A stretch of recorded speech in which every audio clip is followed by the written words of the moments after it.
My name is Agnes, and I used to be known for my beauty and my laughter. I lived in a busy town where people admired me and enjoyed being around me.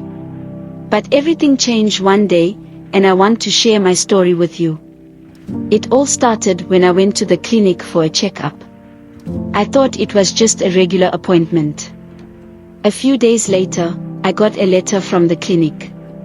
When I read it, my heart sank. It said I was HIV positive. I couldn't believe it. I felt like my whole world had fallen apart. After I got the news, I locked myself in my apartment. I felt so alone and scared. I didn't want to face anyone. I was angry and sad, and I thought, if I have to suffer, then others should feel my pain too. So, I started spending time with different men in town. I thought it would help me forget my sadness.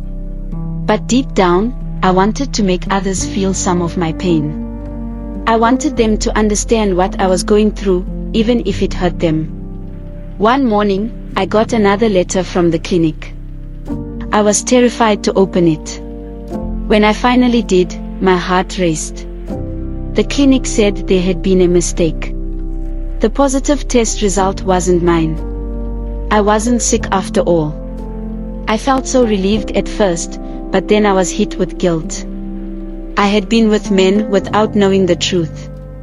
I realized that in my anger and sadness, I had had others for no reason. I wanted to reach out to those men and explain, but I was scared.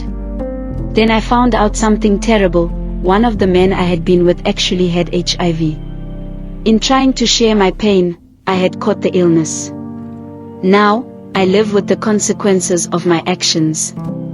I see how people look at me, some with pity, others with anger, and I understand why. I can't change what I did, but I want to help others. I started telling my story to people, hoping they would learn from my mistakes. I've learned that pain can cloud your judgment. It can make you do things you will regret. I let my sadness push me to hurt others, thinking it would help me feel better. But it only made everything worse. If there's one thing I want you to take away from my story, it's this: don't let your pain control you. Don't let anger guide your choices. Because once you make a choice that hurts others, it can change everything.